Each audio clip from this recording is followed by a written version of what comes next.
'Cause you're a freak for the rhythm, slave to the dance. And now I got you in the palm of my hand.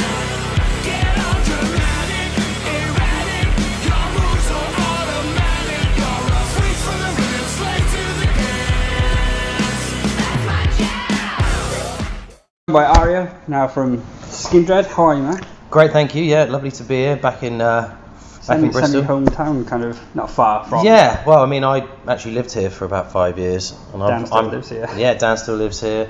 I'm from Exeter, so I've got a, affinity with this part of the world. Yeah, back garden kind of thing to down south. Exactly. Awesome. I mean, how's the tour been? It's just looking absolutely crazy. Dude, reviews are nuts, selling out. Yeah. It's been amazing. I think every tour you do seems to be better than the one before in the UK, and this one I think is, it's eclipsed all of them so far. The tickets are better, more people are coming, the show's better, the crowds are better. Yeah, everything's been better. Do you think it's because of the support you've brought out this time, or the 3 tracks that you brought out with the new album? I think it's a combination of everything, really. I think the fact that we've taken time away from doing big rooms, because the thing about Skindred is we'll do a small club tour, and we'll do a big support tour in an arena, and then we'll do our own shows, Brixton Academy shows, and we haven't done these size venues for 4 years, so I think people want to see us in a bigger environment, and that seems to be working. And of course the package is great, but, I can't take that away. Would this album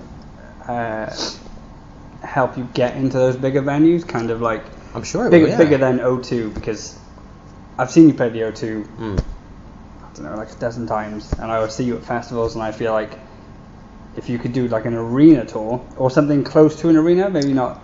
Yeah, I mean, because an arena tour is always daunting. Do you know what I mean? We've done them. We've done sort of every venue, every stadium as a support or a festival. So I know stepping up wouldn't be a problem for us. Yeah. But I think you've got to, it's always baby steps with Skindred. It's like the band's been on this incline for 15 or so years, so I don't want to take that for granted. I don't want to suddenly go, okay, we're a big massive band, and go into a room and half fill it. I'd rather if things allow us to do that, then great, but the album is definitely a step in that direction for us. 100%. It was time to go, okay, well, I want to concentrate on the songs for a minute. A lot of our albums have vibes and tunes, but this was a very songy album. You all co-wrote it. Not that you don't co-write the other albums, but this is more of a collaborative process. And every album's a collaborative process, to be fair. I just think this time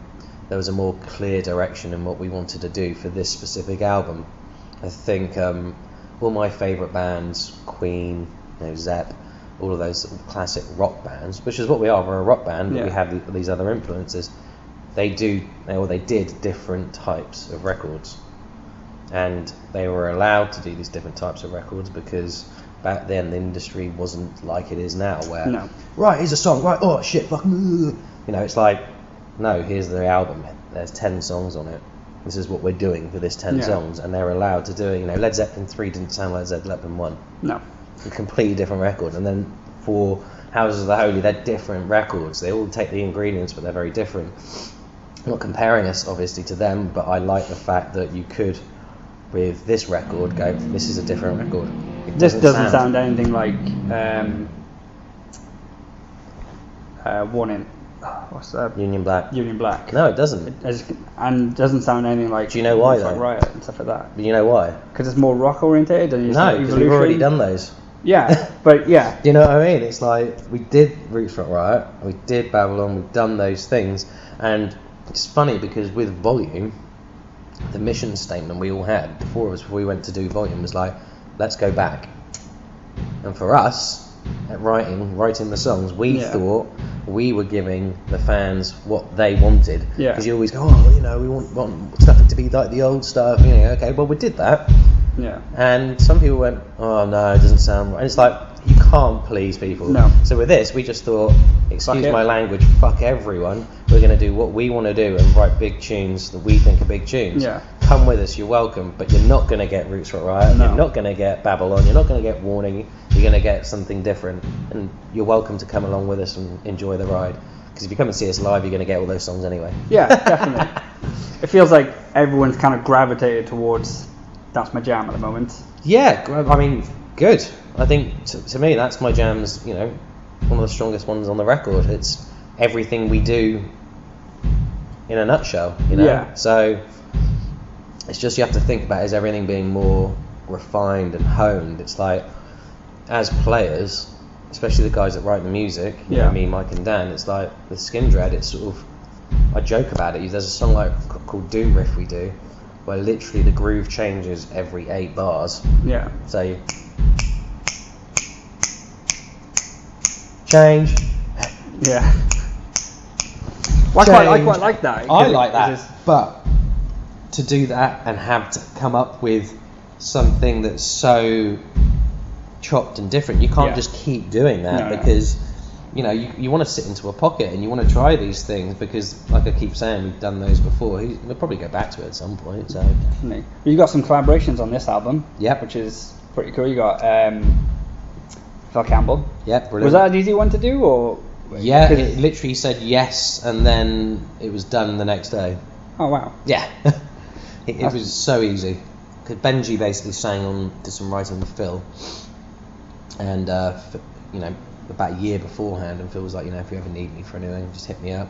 We were writing Machine, and Mikey was playing the solo, and Benji went, do you think it'd be cool if we asked Phil to do this? And everyone was like, yes. Benji rang Phil. Phil went, yeah, I got it. I'll send you over. I think Phil's got a studio in his house. Yeah. Literally went, yeah, that's cool. Done. Easy peasy. So, thank you, Phil. Yeah, definitely. Well, that album's wicked anyway. Yeah, Bastard Sounds is a fucking great record. So, yeah, we just Phil's been a good friend of the band for years, so we're very lucky that he wanted to be involved with definitely. it.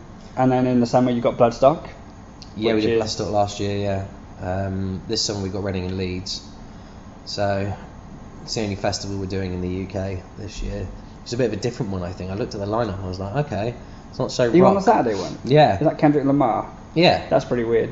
That's weird, but really good for us, I think, because it shows that we're still relevant, I guess. That, you know what I mean? It was it was nice. It wasn't like the rock revival day or the rock. It was like people still think that we're still pushing, because Kendrick Lamar is about as pushing as you could get, right? Very much so. You know, I think you're on the. Isn't Mike Shinoda on the same stage as you? Mike Shinoda. So it's very kind of hip hop rock. It's very eclectic. Yeah, Dua Lipa's on there. Yeah. I think Any Idea on there. Nerda playing. Are they? I don't know. No, they're not. I don't think they are. Why have I thought that? Have you been listening to Any Idea? Yeah, probably. Probably that's what it is. But I know it'd be cool. Yeah. Yeah, I know it'd be good. But no, wicked. I mean, how much of the new stuff is it just those 3 songs fitting into the set list at the moment, or are you seeing which ones from the album are working with the crowd? Or I think with this, because we have now 7 records to choose from on the volume tour, I remember we did like 6 songs in the set, and it felt like it was too much, because it was like, you can't play everything. No. And we wanted to try and give a spread of everything with a flavour of the new. When we do another tour, we're obviously playing more of those new songs. Yeah. And I think it was a sensible way to do that. I know when I go and see a new band, a band I love, as much as I love hearing the new record, I do want to hear a bit of everything. Yeah. You know what I mean? So I think we're doing 3 in the set, which I think is pretty cool. It's very cool. I quite like. I like That's My Jam, but I also like Big Tings. Oh, good. That bass and that beat is heavy. Yeah, it sounds sonic. Just more of that, and that'd be great. Yeah, I'm in, dude. Thank Thank you. Yeah, you're saying the same things as we're saying. So yeah, it feels good. At 7 albums, I mean, you could probably put out the greatest hits and just blow everyone's minds. We did speak about that. Yeah, I think we spoke about greatest hits. Spoke about a live album. You know, I think the thing about the live album is it's quite visual. Yes, that's it's interactive. It's visual. And what about a live DVD? Yeah, we filmed our Brixton Academy show last time we played there, and that went out on the TV. I think Scuzz did it, and so there's a recording of that somewhere with all which looks great, which I've seen. I mean, it's a difficult one, isn't it? It's sort of, you want to do things you want to do, but also you want to please the people that are with you. And I know with us, it's like there was no new material for 3 years, essentially. Yeah. And so I want that to change. I would rather be looking to put more things out more regularly. So if that's live, acoustic, whatever. So a stripped back Skindred show would be. Yeah, I think that'd be pretty cool. Very cool, actually. Yeah, and you bought Helicopter on acoustics. Who knows? I mean, you guys put on that fucking amazing show 5-6 years ago, and it had the Blackout. It had Feed the Rhino. Oh, it was in the leisure centre. I think it was just called the Newport Helicopter Tour or something like that. Yeah. I mean, is there any plans of bringing your own mini festival-y gig to a bigger stage? That would be great. I think we've spoken about it before. I think it really depends on the other bands on the bill. I think it depends if you can put a bill together where everyone wants to be involved. Yeah. You know, we were very lucky with this run and that tour you're talking about, where you had all these bands that wanted to be involved in it. So, best time to ever do that is just when you're on the tour now and everyone's going, oh wow, it's all sold out, I want to be on that. So, if we do it now, then maybe 3 years time it'll be sorted. So awesome. With the amount of wicked UK bands like Milk Teeth Love Milk and Teeth, stuff, do you know what I mean? I'm pretty sure if you were like, do you want to just come play this this one day show? Yeah, it's all really happening in the UK now, isn't it? It's really, really good. So many great new bands. Milk Teeth, Creeper, Marmozets. Creeper are just on a different level. Yeah, great band. But watching them come onto the scene and just seeing them explode is great. And they were at our show in Southampton. A bunch of them came down. Yeah? Yeah. Wicked. I know those guys, they're lovely. Yeah, I think it's a great time for British music, the alternative British music, just to come on and just slap everyone in the face for a bit. Definitely, no, you're totally right. You're totally right. So we would love to be part of supporting that as well if we can. Yeah. So. Oh, well, Helicopter Tour. There you go. Wicked. Well, it looks like everyone's raving about the new album and how it's just wicked. Oh, thanks, Steve. How long is it? Is it like a punky album, like 35, 40 minutes? Yeah, it's like maybe? 35, 40 minutes exactly. It's kind of like a workout album. Yeah, I mean, I've always wanted to do an album that had 10 songs. I just had a real hard on for it. Is that like a ADHD kind of thing, or a bit of both, and OCD, but a lot of my favourite records, old 70s rock records were 10 tracks, and when you have it with vinyl, it means each start and finish of the record is 5, and you turn over. I just think there's a journey with that. I quite like it. We really thought about the track listing on the record. Yeah. For vinyl, yeah, it's like this. Obviously it starts with Big Tings, and then the 5th track is, dare I say it, sort of more of a ballad type track. Yeah. You turn it over and you're back straight in, and it ends with another ballad. Oh wow. So it's like, I don't know. I've not to bore people, but I was really into that.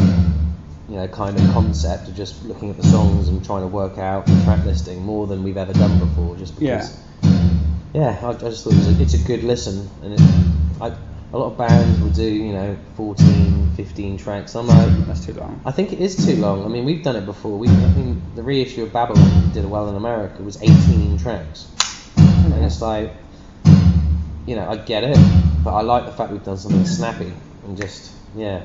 I'm happy with the entire package of the record. I love the artwork. Who came up with the artwork? Because it's just. That was my idea. Yeah. It's a meme kind of waiting to happen. Yeah, I had this idea of just like having a cat on the front cover. Originally it was like a kitten type thing, and then it was like it morphed into making it basically dress up like Benji. Yeah. And we got this artist Sam at DOS Project to put it together, and he did such a great job. And it wrote itself. After that, after the initial idea. Sometimes you have an idea and whoever's trying to capture it for you doesn't get it, and so it falls flat. And this time it was like, nailed. And then it obviously made the video a lot easier to do. Yeah. So with the track listings, have you ever thought about doing like a Skindred concept record, especially with the placements of track listings, like you just said? I don't know if that's something that we could do lyrically. I don't know if that's because I think with something like this, when there's not a predominant songwriter. Yeah. It's getting themes that we all agree on. Do you know what I mean? I don't know whether or not we could get a concept that we'd all 100% go, right, this is the journey from start to finish. Benji writes about the street, so if anything it would probably be like an American Idiot, where it'd be like a rise and fall of a person kind of, I don't know. I don't know, I mean, he's very, Benji writes about himself and his take on what he sees going on in the world and his street and his neighbourhood, so it's all very personal. I don't know. I Yeah. like the idea conceptually, and some bands do it really well. I don't know Yeah. if that's up for us. Oh, well, I just thought the live shows, the tracks are great, so Yeah, that's same with us. yeah, wicked dudes. I won't keep you any longer Hey, because thank you.